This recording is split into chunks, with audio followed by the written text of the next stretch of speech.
أعوذ بالله من الشيطان الرجيم بسم الله الرحمن الرحيم والحمد لله رب العالمين والصلاة والسلام على المصطفى محمد وآله الطيبين الطاهرين اللهم صل على محمد وآل محمد وعجل فرجهم واللعنة الدائمة على أعدائهم أجمعين إلى قيام يوم الدين رب اشرح لي صدري ويسر لي أمري واحلل عقدة من لساني يفقه قولي اللهم كن لوليك الحجة بن الحسن صلواتك عليه وعلى آبائه في هذه الساعة وفي كل ساعة وليا وحافظا وقائدا وناصرا ودليلا وعينا حتى تسكنه أرضك طوعا وتمتعه فيها طويلا برحمتك يا أرحم الراحمين.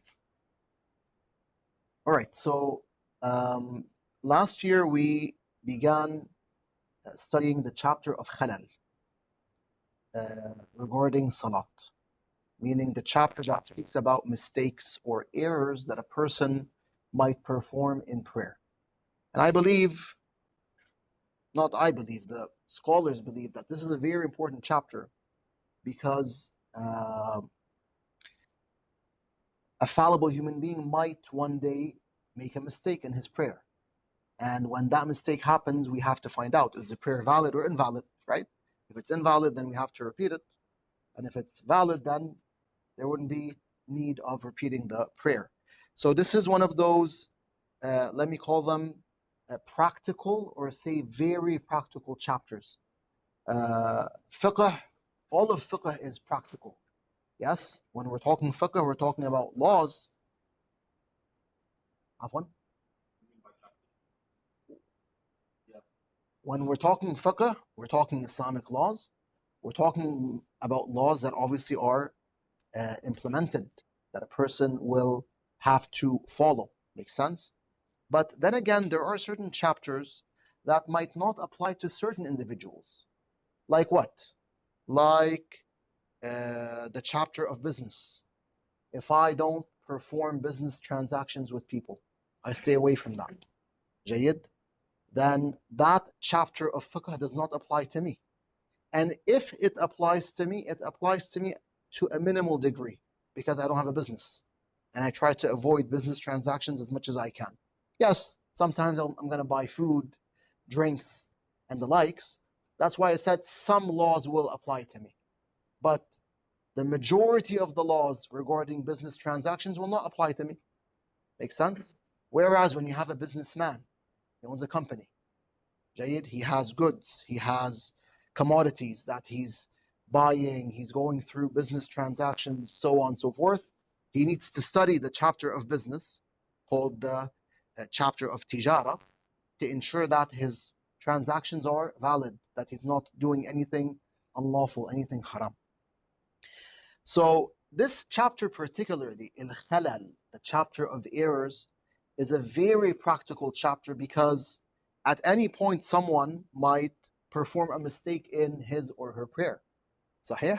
So when we study this chapter properly, and obviously we take our time to dissect the laws, we'll be able to understand what mistakes invalidate the prayer and what mistakes do not invalidate the prayer. This is why I specifically chose to study Kitab al-Khalal, the chapter of errors and mistakes in Salat. We began last year with these laws, so we do have a few lectures on YouTube regarding these laws. We're going to continue where we left off, similar to the other classes. If you want to review the lectures, you can find them on my page. However, before mentioning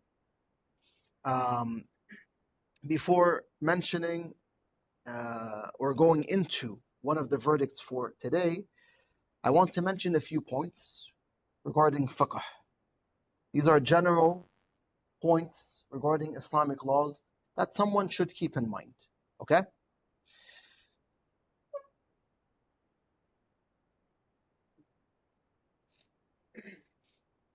First of all, I'm pretty sure you know that there's something called usul ad-din, right? And those are the roots of religion, which are our main beliefs. So the main Islamic beliefs are usul ad-din. the roots of religion, believing in Allah's existence and unity, Tawheed, believing in Allah's justice, Adl, Tawheed wal Adl, believing in the prophets, Nubuwah, believing in Imama, in the Imams alayhim salam, what we call al-Imama, and finally believing in the day of judgment, the day of resurrection, and the hereafter, al-Ma'ad. Those are what? The roots of religion. But we've also heard of Furu' ad-Din.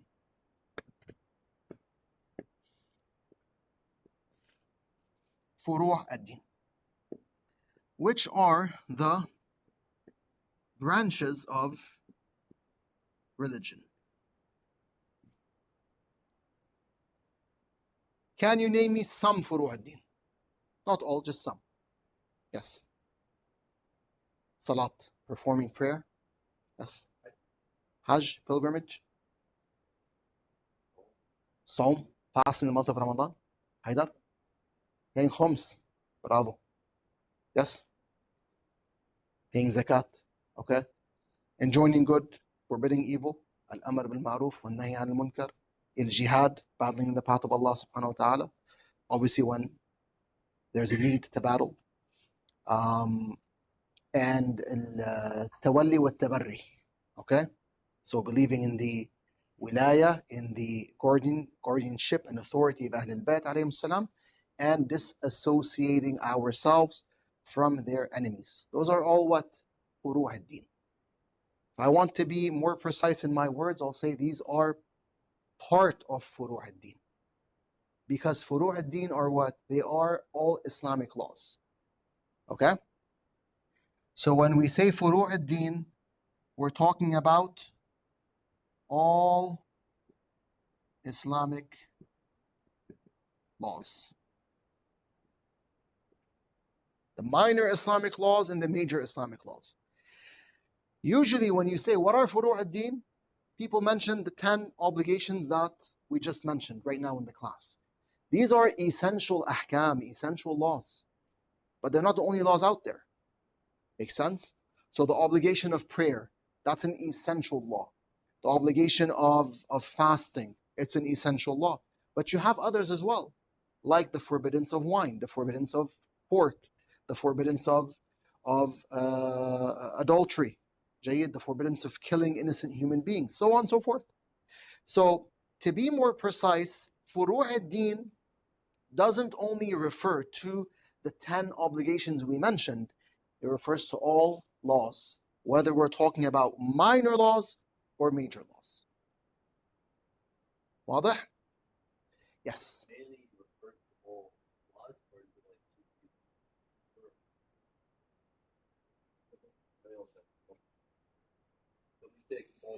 Mm-hmm.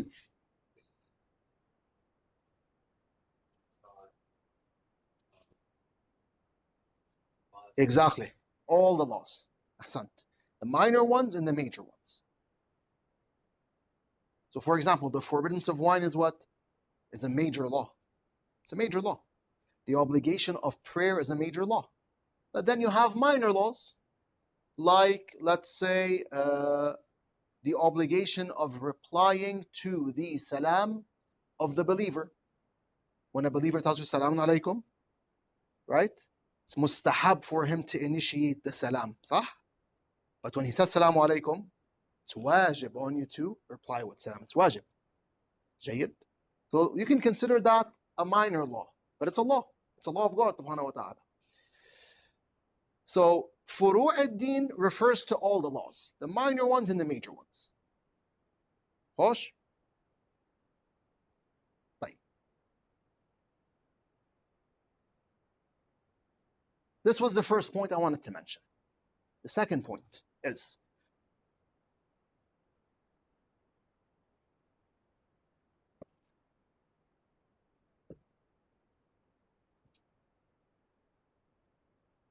point number 2, Islamic jurisprudence is extremely detailed.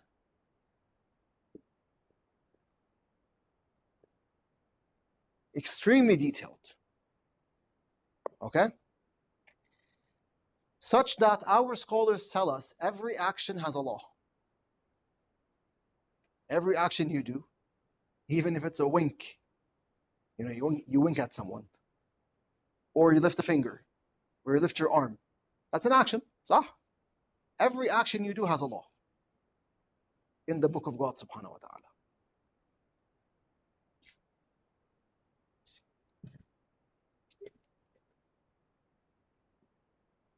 And every action falls under one of 5 categories.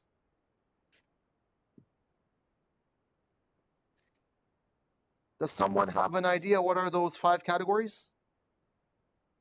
Abdullah?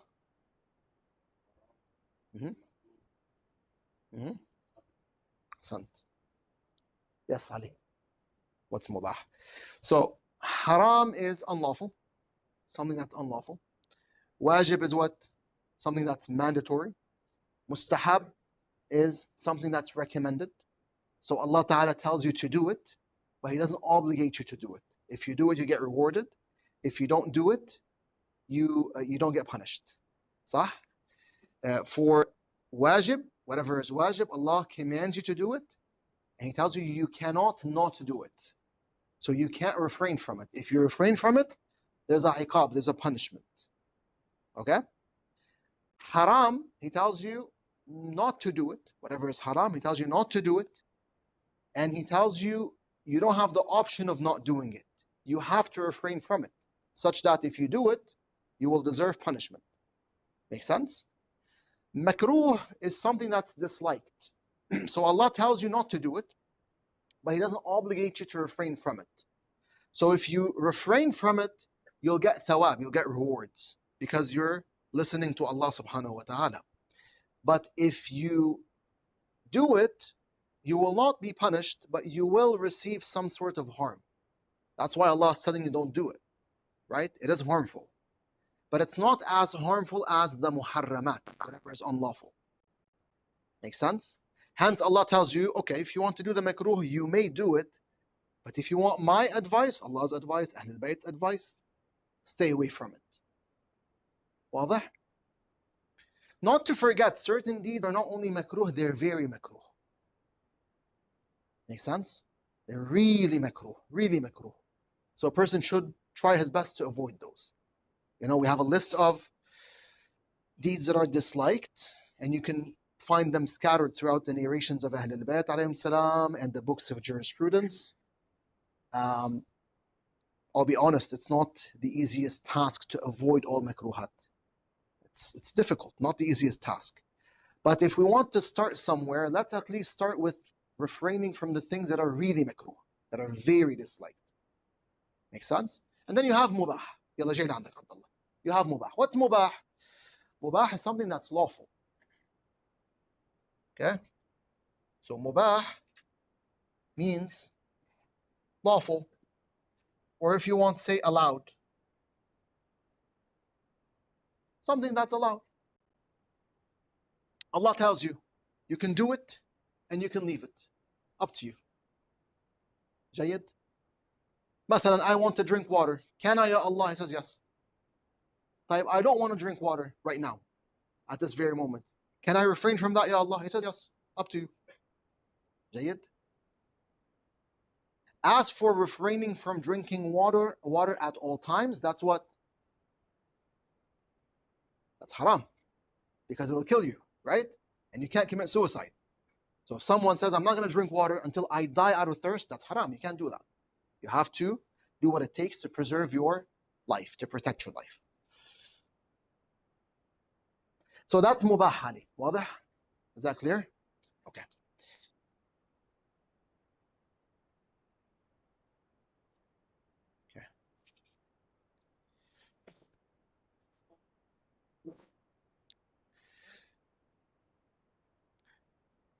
I think some students online can't see me.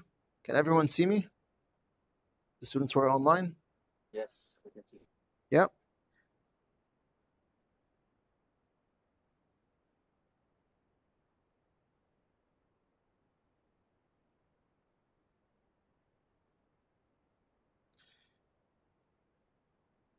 I can see you. There's no issues.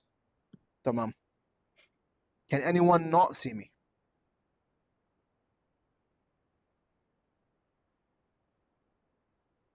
Is anyone not seeing me?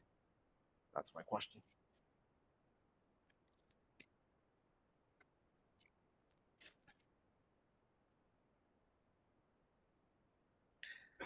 طيب. Any questions on these points, brothers, sisters? Abdullah. Something that's really makruh? I'll think of an example for you. No problem. Inshallah. Yeah. Yes, Habibi. What if you unintentionally do one of the acts? Let's say I'm not on the act. Like you unintentionally drifted to it. Okay. But then how do you like on your or not? Oh, so you do something unlawful by mistake? No, you're not held accountable for whatever is done accidentally. Let's say you've been doing it your whole life. Let's say right? Would it count under the design that it was but you were ignorant? It depends on your ignorance. If the person was jahil muqassir, then he would be held accountable for his ignorance. We can just close the door, please. Someone's vacuuming outside.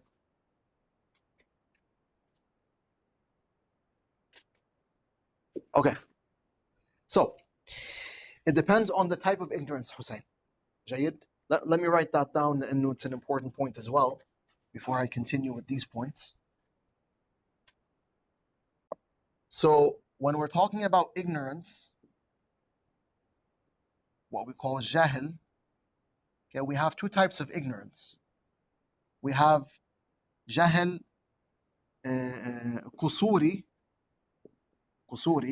and we have jahil taqsiri.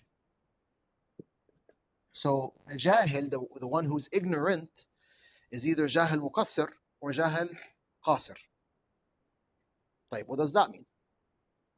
It means someone is jahil muqassir, okay, he's afflicted with the taqsiri ignorance. He's ignorant out of his own hands. He can learn, but he chooses not to. واضح? So he does have access to knowledge. He can acquire the knowledge of the Islamic laws, but he chooses not to. Why? Because he's lazy, because he's too busy with work, too busy with life, too busy with family, so on and so forth. Someone can give, a thousand excuses. Long story short, he can learn, but he doesn't want to. So this person, if he does something unlawful, and he tells Allah, Ya Rab, I didn't know that was unlawful, hence I did it, Allah Ta'ala can hold him accountable, telling him, all right, you didn't know, but why didn't you learn? واضح? And we do have at least one tradition. Actually, we have a few texts which indicate that Allah subhanahu wa ta'ala does hold the jahil muqassir accountable. Okay? Al-jahil al-qasir, the one who's afflicted with qusuri ignorance, this person is ignorant, but he doesn't have access to knowledge. He doesn't. Makes sense? So he doesn't know because he can't know. Why can't he know? Again, you can think of different reasons, different circumstances.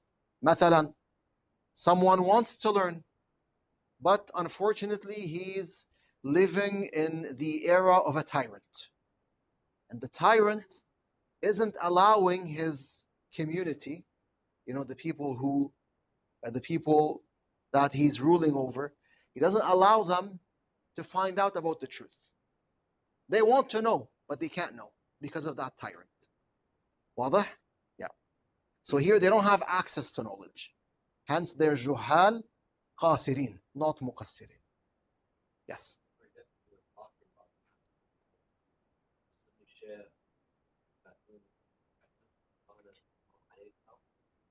Why this? Like, if they didn't know about Ashura for a long time, or like much history or something, but like now that makes sense. Mm-hmm. Yep. واضح؟ جيد. Okay. So we were saying every action falls under one of 5 categories. It's either wajib, mandatory, haram, unlawful, makruh, disliked, mustahab, recommended, or mubah, meaning it's allowed or it's lawful. جيد. Every action. طيب. The third point we want to mention is sometimes the law concerning one specific deed will change. Depending on what? Depending on, or let me say due to, not depending on, due to the change of circumstances.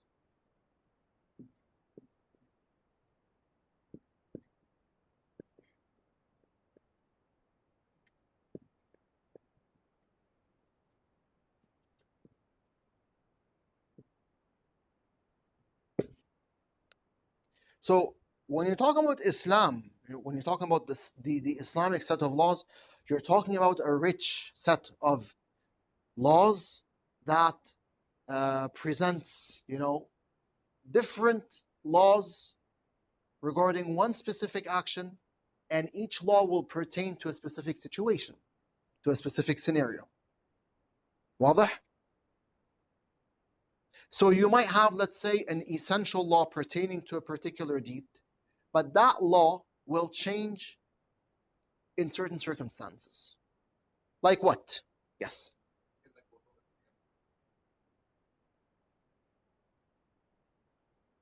What do you mean, wudu and tayammum? Mm-hmm.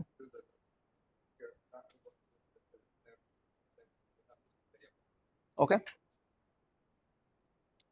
جيد. يعني you're getting close to what I want. Your example is good, but I was referring to something a bit different. Yes. قصر and tamam. أحسنت. Okay.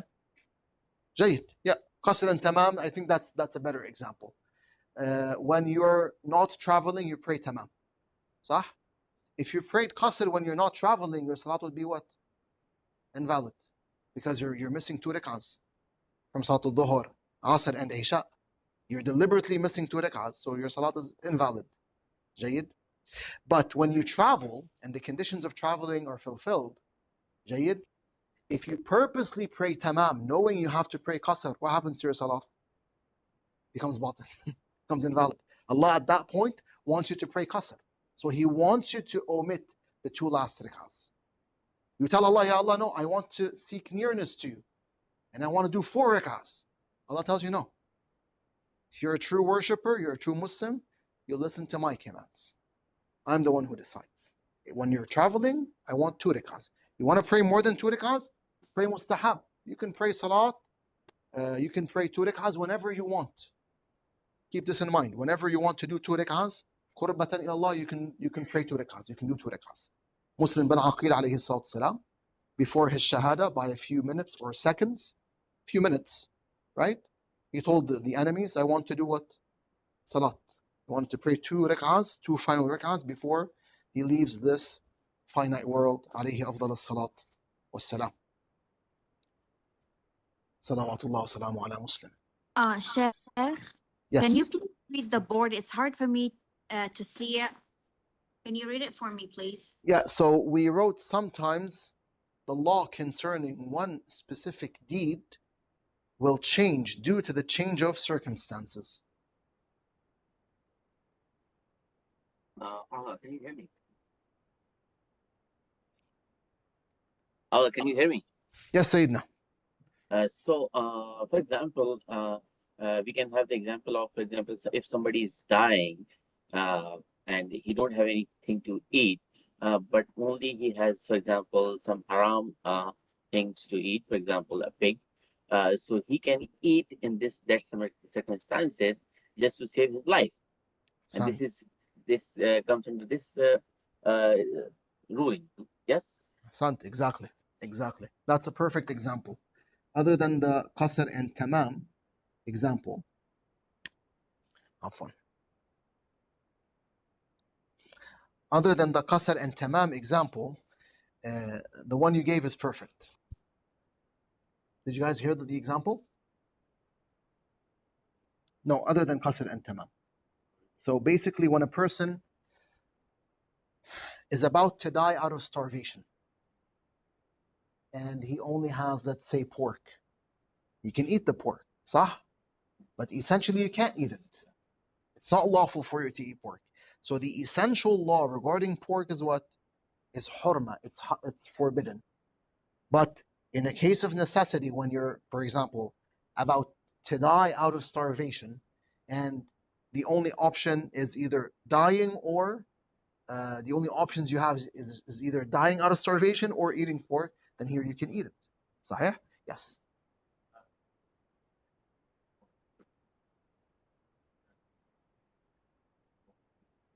Mm-hmm. There is, yes, there is a verse about this in the Quran. Sahih. Sahih. Jayyid. Another example I like to give is one pertaining to sugar. Jayyid. Sugar is what? Halal or haram? It's halal. Jayyid. Sugar is halal. That's the essential law regarding sugar. But someone has, diabetes, and he knows if, let's say, he eats a whole bag of sugar, he'll pass away. Eating that whole bag of sugar would be what? Be haram. Because he's committing suicide by eating it. Makes sense? So the law changes. The law changes. Another example is touching a non-mahram is what? Haram. It's unlawful, right? To have skin-to-skin contact with a non-mahram. But if that non-mahram is, let's say, about to die, there's a lady who's, let's say, drowning, and I need to save her. If I don't save her, she's going to die. Right? In this case, I can touch the lady because it's a case of necessity. While in normal cases, I can't touch her. But because she's drowning, and I'm the only one who can save her, I can dive into the water and save her. Make sense? Afwan? You're saving a life, right? Wait, what if you get someone like drowning? That's different. I'm supposing in the example that you can do something to save that person. Yeah.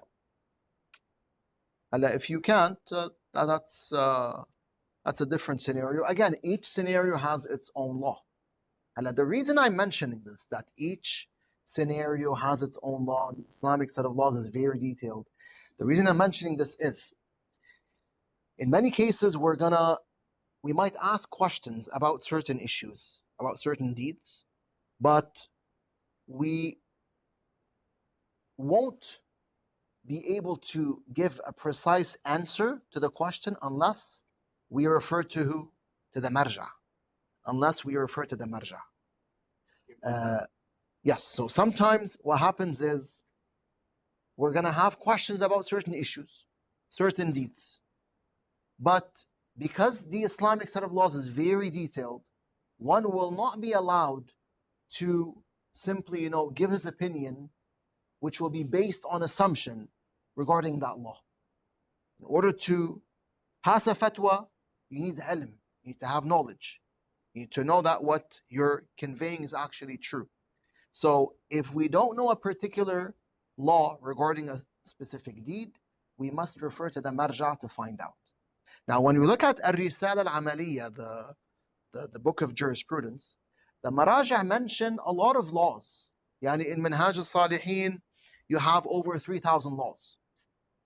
Does that mean Minhaj al-Salihin contains every single law in the book? No. There are other laws that are not mentioned in Minhaj al-Salihin. So, if you want to know a particular fatwa and you can't find it in the book of jurisprudence, you cannot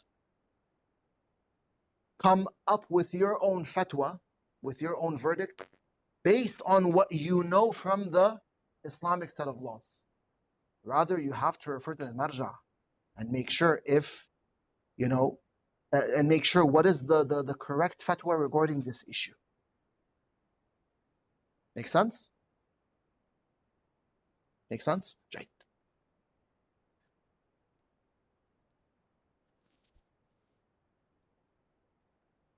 Let me see how much time we have left.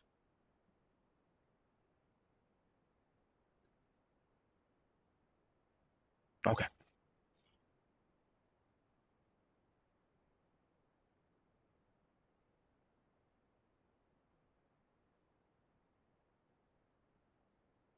Wanted to begin with the verdicts of Sayyid Sistani today, but let me mention one last point, and we'll begin with his verdicts next week. The last point is also really important because sometimes people fall into it. And we've mentioned this before, but again, many of you were not present, so I'd like to mention it again. There is something called qiyas. It was a method used to derive Islamic laws. And it was used by certain individuals who opposed Ahlul Bayt alayhim salam. One main individual who used it was Abu Hanifa, the Imam, the leader of the Hanafi Muslims. Okay? Our Sunni brothers and sisters, when it comes to jurisprudence, they have different sects. And even in beliefs, they have different sects. In beliefs, they have the Ash'ari sect and they have the Mu'tazili sect. Okay? They're different. They have different beliefs. In jurisprudence, they have the Hanafi sect, meaning Abu Hanifa's sect, the Maliki, the Hanbali, and the Shafi'i sect. Abu Hanifa was a man who lived during the era of Imam Ja'far al-Sadiq alayhi salatu wasalam. And unfortunately, he would use qiyas to derive laws. Whilst Imam al-Sadiq was present, alayhi salam. That was a calamity. If the Imam is present, then you have to refer to the Imam to know your laws. Right or wrong? You're not allowed to make up your own sect. You're not allowed to make up your own sect and to call people to follow that sect. Everyone should follow the sect of Ahlul Bayt, which is the sect of God subhanahu wa ta'ala. Meaning it is the sect, it is the religion of God subhanahu wa ta'ala. Nonetheless, Abu Hanifa would use the method of qiyas. The Imam alayhi salam had a discussion with him and proved to him that qiyas could not be used. That it was incorrect, improper, unlawful to use qiyas to derive Islamic laws. But now the question is, what is qiyas?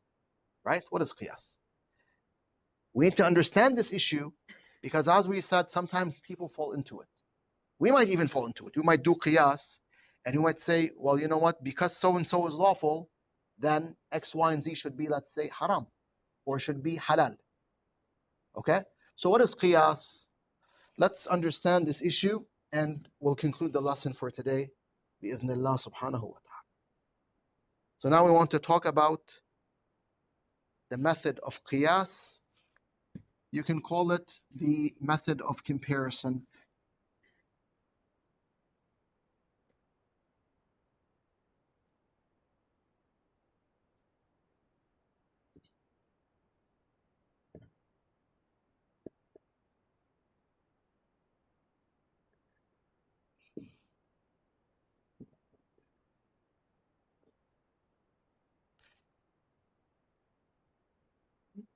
So how does qiyas work? Basically, we will know that a particular thing or deed is halal, is lawful or unlawful. Okay? So, in better terms, we will know what is the law pertaining to a particular deed. That law could be that it's lawful or it could be that it's unlawful, etc. But at the same time, we will not know, will be ignorant of another law pertaining to a similar thing or a similar deed. Okay? For example, what did we say until now? The method of qiyas, when we're doing qiyas, we're comparing between two things. So, number one, we know the law pertaining to a specific thing or deed. Example, apples are what? They're lawful. Apples are lawful. Okay? So I know the law, the Islamic law pertaining to what? Eating apples. Eating apples is halal. Right? Okay. Number two,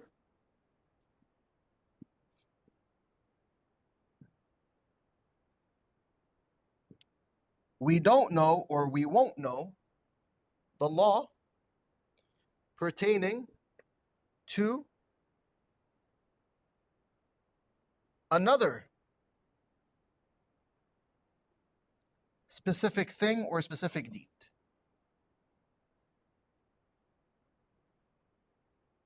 Like what? An example of this is, let's say, the lawfulness of eating oranges. Taban, I'm just using this as an example. We all know that oranges and apples are halal. But I'm giving an example, okay? So don't hold me accountable for the example. Suppose we did not know whether oranges were halal or not. We didn't know. We looked in the Quran. Did Allah mention oranges? We didn't find any verse about oranges, nor any verse speaking about fruits in general. Again, it's just an example. Jayyid, Allah does mention fruits in the Quran, but let's say He didn't. Then we went to the narrations of the Prophet, the narrations of Ahlul Bayt alayhim salam, to see that they speak about oranges, did they speak about fruits, and we didn't find any narration stating that oranges are halal or that fruits in general are halal. Okay? So we remained in a state of confusion. Are oranges halal or not? But we remembered that there is a Quranic verse or there is a narration stating that apples are halal. This is where someone will or might use the method of qiyas and will say what? Because oranges resemble apples and apples resemble oranges, because they share similarities. For example, both of them are fruits and both are acidic. That means since Islam said apples are halal, oranges should be halal. When you think about this, you might say, yeah, you know what, it makes sense. Imam Sadiq says no. Wrong. This is refuted. Because who tells you that Allah subhanahu wa ta'ala made apples halal? Because they're fruits. Maybe there's something within the apple which makes it halal, but that thing is not found in oranges. Thus, oranges should be haram. Allah, can we give an example of fish? For example, the fish is halal with the fins, but it's not halal without fins. So you understand? It's not fins, the scales. Ahsant, So yeah. both swims. We cannot do the qiyas at that time for the fish or the seafood that don't have any skin. Exactly, yes. Yes, fish would be a better example. Again, yani, don't misunderstand me. Oranges are halal. Yeah, don't have a, don't freak out. Oranges are halal. Apples are halal. Fruits are halal. But I was supposing, if we did not know whether oranges were halal or not, and we did not have Quranic verses or narrations stating that fruits in general are halal, okay? Then we would need to know, are oranges halal or not? Knowing that apples are halal, can we say oranges should be halal? No, we can't. But the method of qiyas tells you yes. Because oranges and apples share similarities, okay, for example, both are fruits, both are acidic, then they should share the same law. The Imams say otherwise, they say no, that's wrong. With the example that Sayyid gave, Sayyid Hassan, it's a better example. Fish, right? We know that fish with scales are halal, correct? Fish without scales are haram. The known opinion amongst the Shia ulama is that fish without scales are haram. So if we suppose that we don't have any Quranic verse or any narration stating whether fish without scales are haram or not, or halal or not, but we knew that fish with scales are halal, can we come and say, can we say that fish without scales must be halal because they resemble the fish with scales? We can't. But those who believe in qiyas, they tell you yes. Because those two types of fish are fish, so they have similarities, then they must share the same law. Yes. Basically, no way in the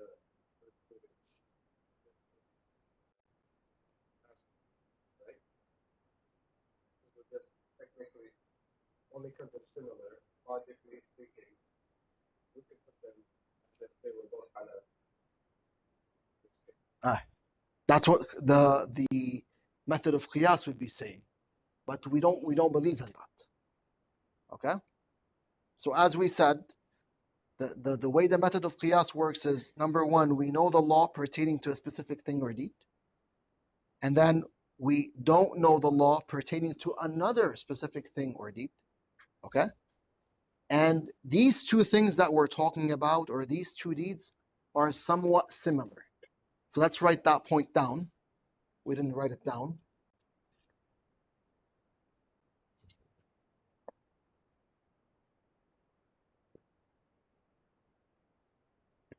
The two things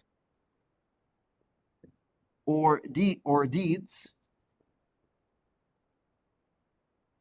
will share certain similarities.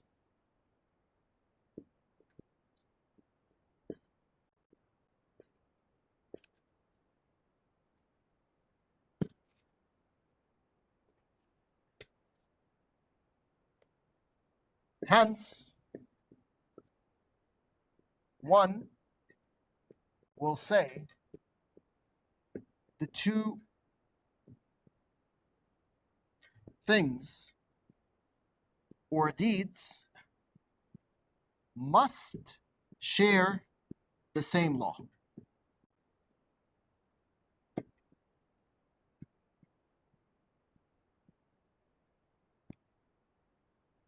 Again, this is what the method of qiyas tells you, but Ahl al-Bayt refuted that method. Alayhim salam. They told us, beware. This method demolishes Islam. Someone applies qiyas, he'll be destroying Allah's religion, subhanahu wa ta'ala. That's not how Allah's religion works. Sometimes you have two deeds that are very similar, but one is halal and the other is haram. When you go to Hajj and you learn the ahkam of Hajj, the ahkam of the laws of Hajj, you get that message. The laws of Hajj teach you that there's no room for qiyas in Islam. For example, in Hajj, when you're in the state of ihram, if you go by a bad smell, something that smells bad, you're not allowed to close your nose so that you don't smell the bad scent. But you're allowed to hold your breath. One will say, same thing. No. One is halal, one is haram. The two deeds are similar because they have the same effect. If you close your nose or hold your breath, at the end of the day, you're not smelling the bad scent. But one is haram for a certain reason that Allah knows, and the other is halal. You can't hold your nose, and you can't close your nose so that you don't smell the bad scent. There's a reason, but we might not know the reason. We don't have to know the reason. Jayyid? Drinking wine or consuming vinegar. Wine and vinegar are different liquids. صح? They're different, but they do have similarities. صحيح? So, because they have similarities, is it fair to say vinegar is haram? No. Vinegar is halal. Vinegar is halal. Allah makes it halal. But he made wine haram. Sheikh, Yes. do you know for the first example, why bil Hajj you cannot hold your nose, but you can You can hold your breath? yes. I don't know. No. I don't know the exact reason or the exact philosophy. Do they In tell men- you while you're, taking the class for Hajj, or they don't? Well, they tell us the verdict, but we don't Okay. know why that verdict was passed, by the If- infallibles, alayhimus salam, of course, on behalf of God, subhanahu wa ta'ala. But can we find out, or it's hard? Well, you can, but the only way to find out would be to refer to what Allah said or Ahlul Bayt said. And Ahlul Bayt alayhim salam in many narrations did explain why Allah Azza wa Jal prescribed certain ahkam. For example, review the book Ilal al-Shara'a for Shaykh al-Saduq. It's filled with narrations stating why Allah subhanahu wa ta'ala presented this ruling or why Allah did this or that. Okay? But unless Ahlul Bayt give us the reason why Allah Azza wa Jal presented this specific law or this specific ruling, then we can't say that this is the exact reason. We can come up with, hikam. We can come up with wisdoms by using our intellects, but we can't say that this is the main reason why Allah Azza wa Jal prescribed that law. Make sense? Yes, thank you. No problem. Yeah, Abdullah. They want to get down, and they can't find anything about it in the Quran or the Hadith. What do you do?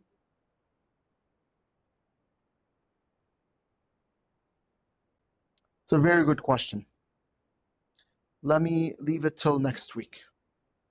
Then it's going to take time to explain, and I'm out of time. Okay? Yeah, after class I have to go. I have a meeting, I'm sorry. But inshallah, next week, I'll tackle that question. Okay? Inshallah. I'll remember it, no problem. جيد. والحمد لله رب العالمين وصلى الله على المصطفى محمد وآله الطاهرين. اللهم صل على محمد وآل محمد وجل وجهه يا كريم.